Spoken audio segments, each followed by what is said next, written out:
মুসা আলাইহিস সালাম এক বদমাশকে শহর থেকে গাড় ধাক্কা দিয়ে বাহির করে দিয়েছেন। কয়েকদিন পরে ওহী আসছে, মুসা আলাইহিস সালাম, আমার ওলি মারা গেছে, জানাজায় যে শরীক হবে জানাজা পড়াইতে হবে। তো মুসা আলাইহিস সালাম বলতেছে, আল্লাহ একা জানাজা পড়াবো কি কইরা, একা কি কইরা? আল্লাহ জোশে চলে আসছে যে মুসা, আমার বন্ধুর জানাজায় যে শরীক হবে আমি তার গুনাহ মাফ করব, আমি তার গুনাহ। এই সুযোগকে হাতছাড়া করে চলছে বনি ইসরাইল, যা দেখে জঙ্গলে পড়া আছে ওই পুরান বদমাশ যাকে মুসা আলাইহিস সালাম বাহির করে দিয়েছেন। আর বনি ইসরাইল ছিল একটু গারতেরা জাতি, গারতেরা বুঝেন, রগ একটা বেকা আর কি। তো মুসা আলাইহিস সালাম বলতেছে, মুসা জীবনভর বহুত খেলা তো দেখাইলা, এটা কি শেষ খেলা? বদমাইশ আবার ওলি হইল কবে? হ্যাঁ, আর মুসা আলাইহিস সালাম কাকে জিজ্ঞাসা করবে? উনি ওহির অপেক্ষায় আছে। একটু পরে আল্লাহ ওহি পাঠাইছে, মুসা আলাইহিস সালাম ছিল তো বদমাশ সত্য, কিন্তু ফালাম্মা কারুবাল মাউত, আরবি শব্দগুলা কিন্তু ভালো মতে শুনেন। ফালাম্মা কারুবাল মাউত, যখন মউত একবারে সন্নিকটে চলে আসছে, রাআ ইয়ামিনা ওয়া শিমালা, ডাইনে দেখছে বামে দেখছে, আমামা ওয়া আরাআ, সামনে দেখছে পিছে দেখছে, করিবান ওয়া বাঈদা, কাছে দেখছে দূরে দেখছে, ফালাম ইয়াজিদ আহাদ, কাউকে পায় না মনের কথা বলার জন্য। ফালাম্মা রাআল উফুক, আকাশের দিকে তাকায়া বলতেছে, ইয়া মাল্লা তাদুররুহু ওয়াল্লাহ, গুনাহে যার ক্ষতি সাধিত হয় না, ওয়ালা তানকুসুহুল মাগফিরা, মাফ করলে যার ভান্ডারে কমে না, ফারা আমুতু ফরিদান ওয়াহিদা, দেখ আমি একা জঙ্গলে পড়া মরতেছি, ওয়া আনতা কুলতা আনতাল গফুরুর রহিম, আর আপনি বলতেছেন আপনি গফুরুর রহিম। যদি মাফ না করলেন তো আমার লাভ হইল, তো হইলটা কি? আপনার এই নাম দিয়ে আমার কি লাভ হইল? আল্লাহ বলতেছে, মুসা ইসআল বনি ইসরাইল মাযা উজিব, ও মুসা তুমি বনি ইসরাইলকে জিজ্ঞেস করো আলাইহিস সালাম আমি কি জবাব দিব। তো বনি ইসরাইল চিৎকার দিয়া বলতেছে, সাদাকতা ইয়া রাব্বা, রব আপনার সিদ্ধান্ত সঠিক। এই কথা বলার পরে আপনার জবাব তো এটাই আসে যে আমি মাফ করে দিলাম। আজকের রাত্র হলো ওই রাত্র, শুধু ঘোরাঘুরির রাত্র না। একটা কোনায় বসেন, নির্জনে একা একা বসো। যুবক, তোমার যৌবন বড় দামি। আমি তোমাদের পায়ে হাত দিতেছি, আমি জানি তোমাদের যৌবন কত দামি, তোমরা আল্লাহর কাছে কত দামি হইতে পারো আমি জানি। ওই সময় আমার হাতে নাই, তাইলে আমি তোমাকে একটা একটা দেখাইতে পারি যে তুমি আল্লাহর কাছে কত দামি হইতে পারো। একটা শুধু দেখাই, একটা, তুমি অতটুক দামি হইতে পারো যে আল্লাহ তোমাকে দেখাবে আর ফেরেশতাদেরকে ডাইকা বলবে, ইন্নী উবাহি বিহিল মালাইকা, এই যুবককে নিয়ে আমি তোমাদের উপরে গর্ব করি, গৌরব করি। কে বলবে? কে বলবে? কে বলবে? কোন আল্লাহ? কোন আল্লাহ? আল্লাহর পরিচয় তো জানি না, আল্লাহর পরিচয় তো জানি না। ওই যে যাও, ওই এইখান দিয়া বাহির হও, আর এই পাশেই দেখো একটা নেম প্লেট লেখা আছে। প্রথমে নাম লেখা আছে, নিচে ডিজি লেখা আছে, ইসলামী ফাউন্ডেশন। ডিজি হইল তার পরিচয়, পদবী। আল্লাহ নিজের পরিচয় দিছে, আল্লাহ কে। আমরা তো শুধু বলি আল্লাহ আমাদের রব, বাস। আল্লাহ 99 পদ দিয়া নিজের পরিচয় দিছে। নিজের আল্লাহ বলে আমার আল্লাহ নাম, কিন্তু আমার পরিচয় জানো? আমি কি পদের মালিক?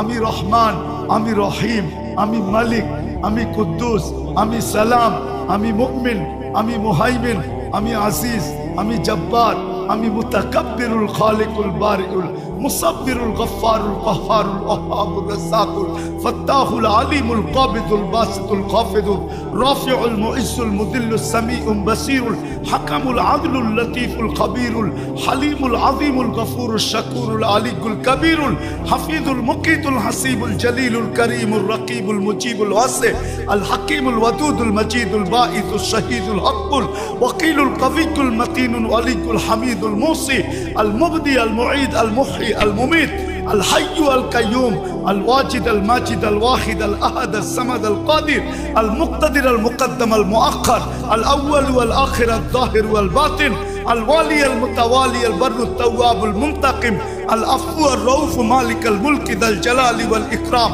المقسط والجامع والغني والمغني المانع الدار النافع النور الهادي البديع والباقي الوارث والرشيد الصبور জাল্লে জালালু আমি 99 পদের মালিক আল্লাহ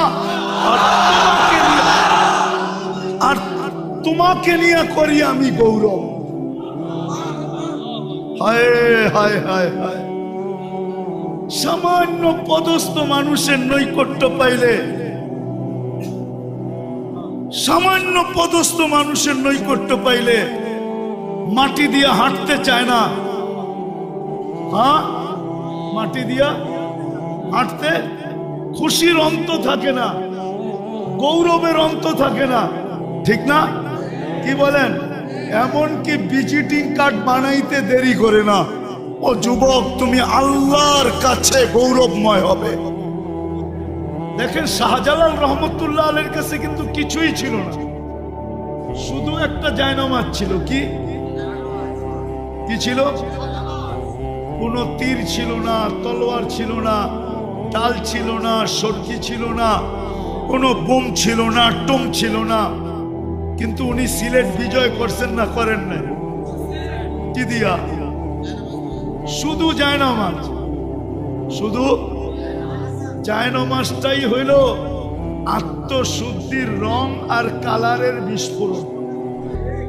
বিস্ফোরক ছিল এটা জায়নামাজ ছিল না এটা বিস্ফোরক ছিল বিস্ফোরণ ছিল ওনার আত্মশুদ্ধির কারণে রং আর ঘ্রাণের কারণে যখন রাজা গোর গোবিন্দ দেখছে যে পানির উপর দিয়া জায়নামাজে বৈশা পার হইতেছে তো ও বুদ্ধিমান ছিল ও বুঝা ফেলছে মাত্র আমাকে জায়নামাজ দেখাইছে কিন্তু জায়নামাজের মালিক দেখায় নাই যদি জায়নামাজের মালিক দেখায় দেয় তাইলে কিন্তু আমার অবস্থা আরো খারাপ হবে বিদায় বাবা জানিয়া পালাও জানিয়া পালাও তো আজকের রাত্রটা আসলে ওনার নির্জনে বৈশা যতটুকু নিজের গুনাহ মনে আছে যে আমি কি কি গুনাহ করছি আমার সর্ব অঙ্গ দ্বারা কি কি গুনাহ হয়েছে নির্জনে বৈশা ওইটাকে স্মরণ করা আর ভাবতে থাকা একটা শব্দ যে এই গুনাহগুলা যদি আল্লাহ মিটায় না দিলেন মুছায় না দিলেন মাপ না করলেন তা আমি এই চেহারাটা নিয়ে সর্বপ্রথম হাউজে কাউসারে কিভাবে দাঁড়াবো কেননা হাউজে কাউসার থেকে যে বিতাড়িত হবে ও সর্ব জায়গার থেকে বিতাড়িত হবে ওকে আর কোনো জায়গায় স্থান দেওয়া হবে না আর হাউজে কাউসারের পানি যার পেটে যাবে ও কোনো না কোনো বাহানায় কোনো না কোনো ভাবে কোনো না কোনো উসিলায় কোনো না কোনো পদ্ধতিতে কোনো না কোনো ফাঁক ফোকর দিয়া ও জান্নাতে যাবেই যাবে যাবেই যাবে যাবেই যাবে যাবেই যাবে কেননা যেই পেটে হাউজে কাউসার যাবে ওই পেট কোনোদিন দুযোগে যাবে না বিদায় আজকের রাত্রটা হলো কালারি রাত্র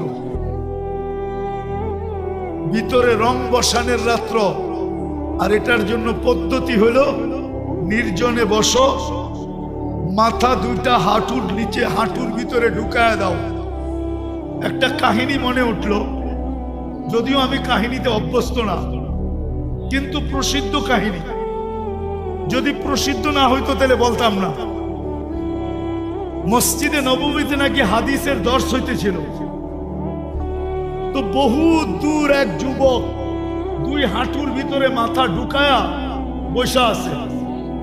তো খিজির আলাইহিস সালামের এটা ভালো লাগতেছিল না যে সবাই আমরা বৈশা হাদিস শুনি, এই যুবক ওই দূরে বৈশা দুই হাঁটুর ভিতরে মাথা ঢুকায়া কি বল একা একা কি করে।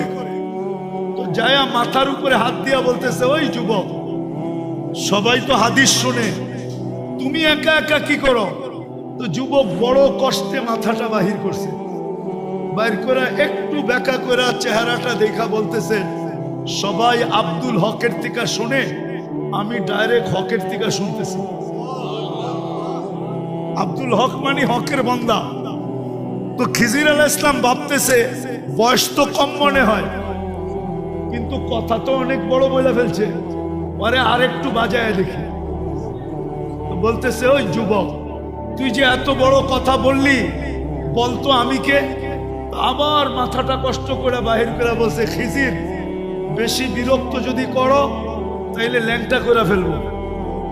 মানে ওই মানুষের ভিতরে যে চিৎকার দিব, এই যে এটা খিজির, বলতে দেরি, তোমাকে মানুষ গিরা ধরতে দেরি করবে না, তুমি এইখান থেকে জান নিয়ে যেতে পারবে না। তো খিজির আলাইহিস সালাম বুঝা ফেলছে যে না, আসলেই তো। তো খিজির আলাইহিস সালাম মাথাটা নোয়ায় দিয়া বলছে, বাবা, আমার জান ছাড়, আমি মোটামুটি যাই এখান থেকে, জান বাঁচায়। তো আজকের রাত্রটা হলো ওই রাত্র যে হাঁটুর নিচে নিজের মাথাটা ঢুকায় দিয়া, আমি বিশেষ করে যুবকদের পায়ে হাত দিয়া বলতেছি, তুমি জানো না আবার তুমি সবে বরাত পাবে কিনা, তুমি জানো না তুমি রমজান পর্যন্ত পৌঁছবে কিনা, আমিও জানি না যে আমি রমজান পর্যন্ত পৌঁছবে কিনা, আমিও জানি না আগামী 1 বছর পরে সবে বরাত পাবো কিনা। আজকের রাত্রটা হলো কালার রাত্র, নিজেকে রঙিন করো। ঘ্রাণ না নিতে পারো তো কমসে কম তুমি নিজেকে রঙিন করো, হাঁটুর ভিতরে মাথা দুটা ঢুকাও, আর নিজের গুনাহগুলাকে স্মরণ করো যে আমি এতটুক বয়সে কত কত গুনাহ করলাম, ডেলি কতগুলা করি, কতগুলা করলাম। কালকে আল্লাহ যদি আমাকে মাফ না করলো, তাইলে আমি কালকে আল্লাহর রসুলের হাউজে কাউসারে দাঁড়াবো, তো দাঁড়াবো কি করে? যদি বিতাড়িত করে দিল, তাইলে আমার হবে তো হবে কি? দ্বিতীয় হলো, আমি আল্লাহর কাছে যায় দাঁড়াবো কি করে? কি করে দাঁড়াবো? আমি একটা হাদিস থেকে কাহিনী দিতেছি, হাদিসের না হইলে এটা দিতাম না। বনি ইসরাইলের এক বদমাশ ছিল, যার নাম ছিল কিফিল। কি? কিফিল। কিফিল বদমাশ ছিল। সে প্রতি রাত্রে জিনার পিছনে বর্তমান টাকায় 50 থেকে 60 লক্ষ টাকা খরচ করে, আর এটা তার নেশা ছিল। আল্লাহ তাকে এত টাকা দিছিলেন যে পাহাড় পর্যন্ত তার টাকার সামনে হার মানত। একদিন এক মেয়েকে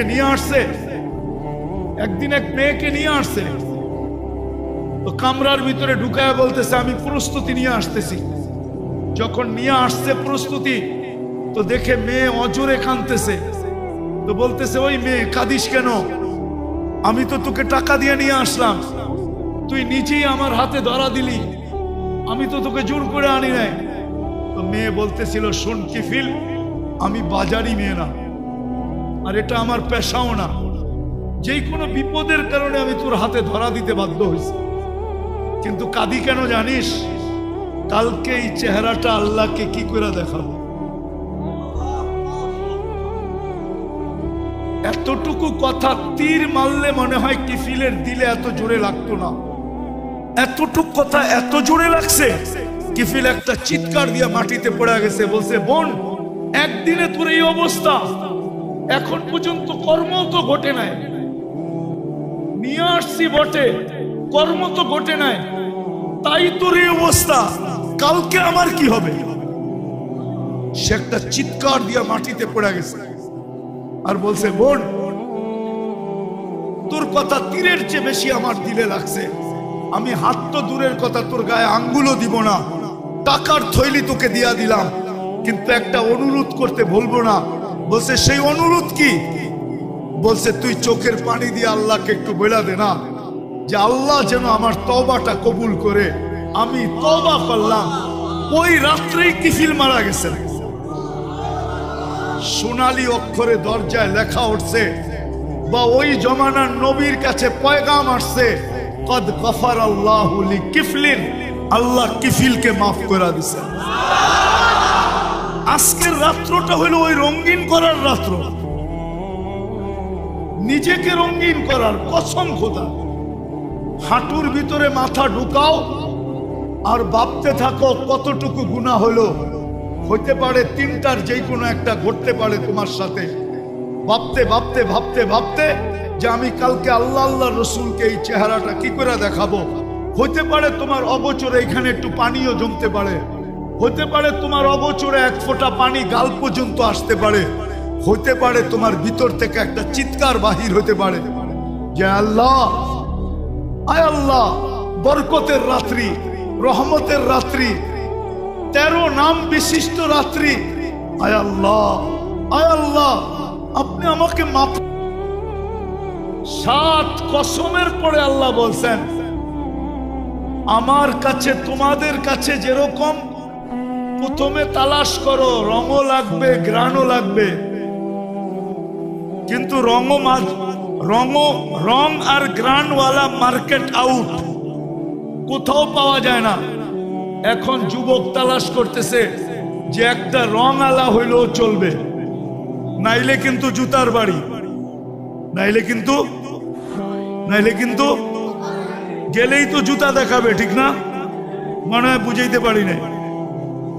হ্যাঁ, আল্লাহ বলে 7 কসম খায়া বলতেছেন যে আমার কাছেও কিন্তু রঙও লাগবে, গ্রানও লাগবে, রঙও লাগবে, রঙও লাগবে, গ্রানও, রঙও লাগবে, গ্রানও লাগবে। কিন্তু আল্লাহকে যদি প্রশ্ন করি, আল্লাহ রং গ্রান তো নাই, শুধু রং আছে, তা আল্লাহ বলে শুধু রং হইলেও চলবে, কিন্তু ওই রংটা আমার বন্ধুর রঙে রঙিন হইতে হবে। ওই রংটা আমার বন্ধুর রঙে রঙিন হইতে হবে, রঙে রঙিন হইতে হবে। একটা কথা বলেন, আমি একটা প্রশ্ন করি আপনাদেরকে, আচ্ছা বলেন তো, সাক্ষী ছাড়া কোনো কেস চলে? যদি সরকার বাদী হয় তারপরও লাগবে সাক্ষী, লাগবে। হ্যাঁ, যদি পুলিশ বাদী হয় লাগবে। তাহলে কিয়ামতের দিন তো আল্লাহ বিচার কার্য শুরু করবেন। কিয়ামতের মাঠে বিচার দিনের স্বামী আল্লাহ, ঠিক না? বিচার কাজ আল্লাহ পরিচালনা করবেন, ঠিক না? আল্লাহকে যদি প্রশ্ন করি, আল্লাহ সাক্ষীকে, আপনি যে বিচার কাজ করবেন সাক্ষী কই? জবাব কি আপনাদের কাছে? অনেকে বলবেন সাক্ষী হইল কেরামান কাতিবিন, ঠিক না? ভুল। কেননা ফেরেশতা মুকাল্লাফ না, ফেরেশতা হুকুমের অধীন না, ফেরেশতা শরীয়তের অধীন না। সাক্ষী এটা শরীয়তের বিষয়, আর ফেরেশতা শরীয়তের কিনা মুকাল্লাফ। কিছু আলেম ওলামা আছেন তো এখানে, বুঝেন তো? ফেরেশতা শরীয়তের মুকাল্লাফ না, তাহলে ওরা সাক্ষী দিবে তো কি করে? ওরা পেপার দিতে পারে কিন্তু সাক্ষী দিতে পারে না। লিখিত পেপারটা দিতে পারে, সাক্ষী দিতে পারে না। তো আল্লাহ বলে আমি সাক্ষী এই উম্মতে মুহাম্মাদীকে নির্ধারণ করছি। আমরা হইলাম কিয়ামতের মাঠের রাজ সাক্ষী। রাজ সাক্ষী বুঝেন? কিছু সাক্ষী থাকে বিলকুল গোপনীয়, এটাকে কি বলে? রাজ সাক্ষী। আমরা হইলাম ওই সাক্ষী। কোরআন বলতেছে শুহাদা আলান নাস, কিয়ামতের দিন আমি তোমাদেরকে সাক্ষী হিসাবে আমার পাশে দাঁড় করাবো। এই জন্য জালালউদ্দিন সুয়ুতি রহমতুল্লাহ আলাইহি মুস্তাকিল একটা কিতাব লেখছেন এই আয়াতের উপরে, শুহাদা আলান নাসের উপরে। উনি মুস্তাকিল একটা ছোট একটা বই লেখছেন, ছোট একটা কিতাব, আপনাকে খুঁজে বের করতে হবে, কিন্তু আমি নাম দিব না, কেননা আমার এটা জীবনের সংগ্রহ, তো সারা দুনিয়া ঘুরে ঘুরে আমি এটা বাহির করছি। ইম্পসিবল। আপনি এখন আমার বিরুদ্ধে লিখতে থাকেন যত পারেন ফেসবুকে, কিন্তু আপনি যদি টুকান তাইলে পাবেন, আমার মতো ঘুরেন টুকান পাবেন।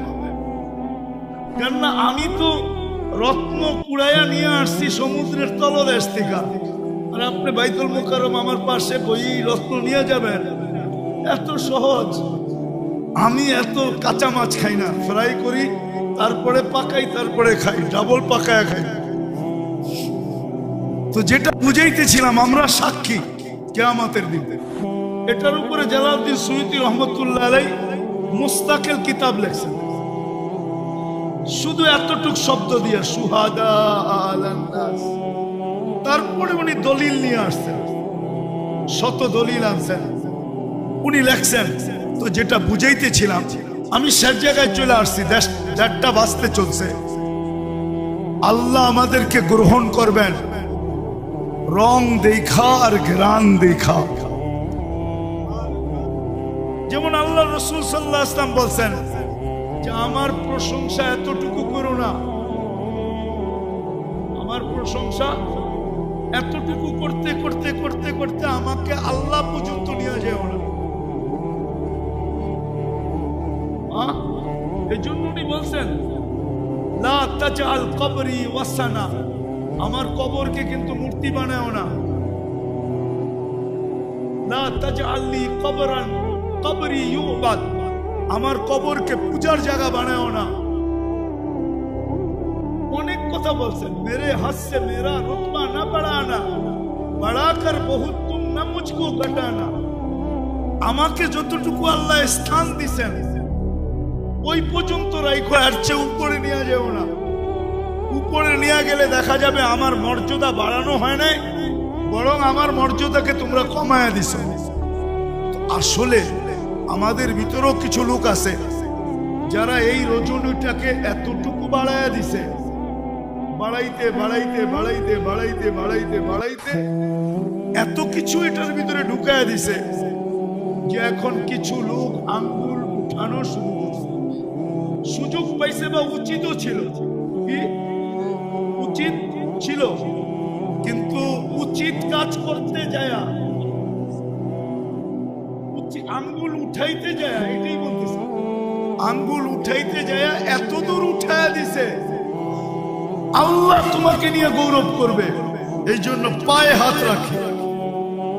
আসো আজকের রাত্রটা নির্জনে বসি, নিজের গুনাহগুলোকে স্মরণ করি, আর একটু ভাবতে থাকি যে কালকে এই চেহারাটা আল্লাহকে, আল্লাহ রসুলকে কি করে দেখাবো। হতে পারে তোমার দিলের ভিতরে একটা আঘাত লাগবে, চোখের কোনা দিয়ে এক ফোঁটা পানি গড়ায়া গাল পর্যন্ত আসতে দেরি। আমার বিশ্বাস তুমি আল্লাহর কাছে প্রিয় পাত্র হতে দেরি হবে না। আল্লাহ আমাদেরকে এতটুকু কথার উপরে আমল করার তৌফিক দান করেন।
নিজের উম্মতকে মাফ করে দেন, আপনার বন্ধুর উম্মতকে মাফ করে দেন, আপনার নিজের উম্মতকে মাফ করে দেন, আল্লাহ পুরো উম্মতকে মাফ করে দেন, ইসলামের সাথে সাথে জিন্নাতকে মাফ করে দেন, আল্লাহ সাদকেও মাফ করে দেন, মজলুমকেও মাফ করে দেন, প্রত্যেকটা উম্মতকে মাফ করে দেন।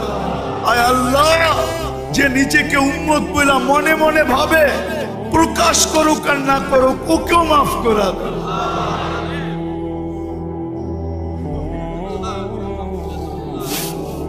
আজকে উম্মতকে খালি হাতে ফেরত দিয়ে না, আল্লাহ মাফ করে দেন, মাফ করে দেন, মাফ করে দেন।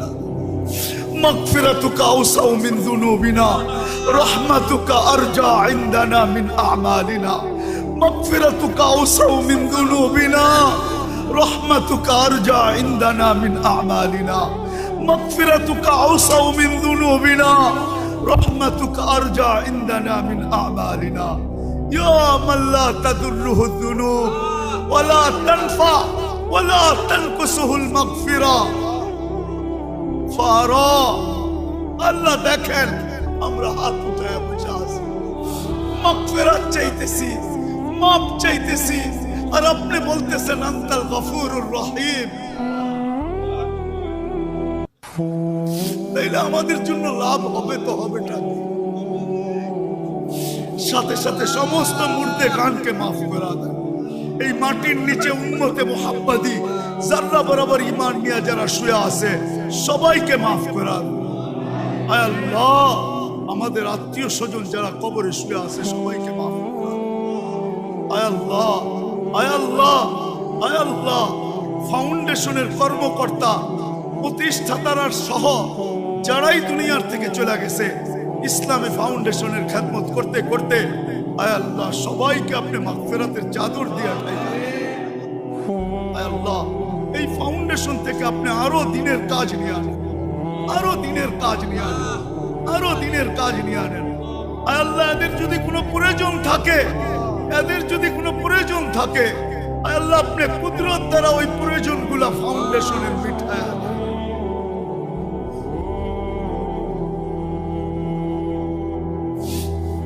আল্লাহ, ফাউন্ডেশনের প্রতিষ্ঠাতা পরিষদ যারাই কবরে চলে গেছে, আয় আল্লাহ সবাইকে আপনি মাফ করে দেন। আল্লাহ, আমাদের দেশটাকে আপনি সুরক্ষিত করেন, হেফাজত করেন, আর সর্ব ধরনের বিপর্যয়ের থেকে রক্ষা করেন, সমস্ত ধরনের বিপর্যয়ের থেকে রক্ষা করেন, সমস্ত ধরনের আসমানি জমিনি বালার থেকে হেফাজত করেন। সর্বশেষ আয় আল্লাহ আপনি ফিলিস্তিনকে জয় যুক্ত করেন।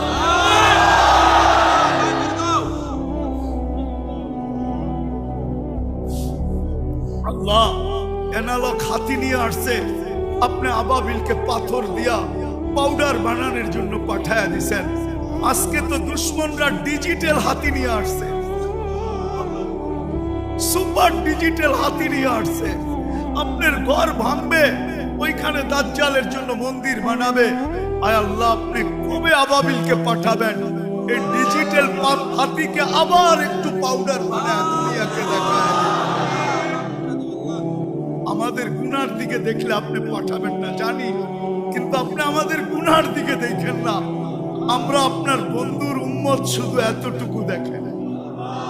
আমরা বিপদে পড়লে আপনার নাম নেই আর কারো নাম নেই না। আমরা এখনো মনে প্রাণে বিশ্বাস করি মুহাম্মাদুর রাসূলুল্লাহ। এই দিকে তাকায় আপনি আবাবিলকে আবার পাথর দিয়া পাঠান। ফিলিস্তিনকে জয় যুক্ত করে দেন। যা চাইলাম তাও দেন, যা চাইতে পারলাম না তাও দেন। ওয়া সাল্লাল্লাহু তাআলা আলা খায়রি খালকিহি মুহাম্মাদি ওয়া আলিহি ওয়া সাহবিহি আজমাইন বিরহমাতিকা ইয়া আরহামার রাহিমিন।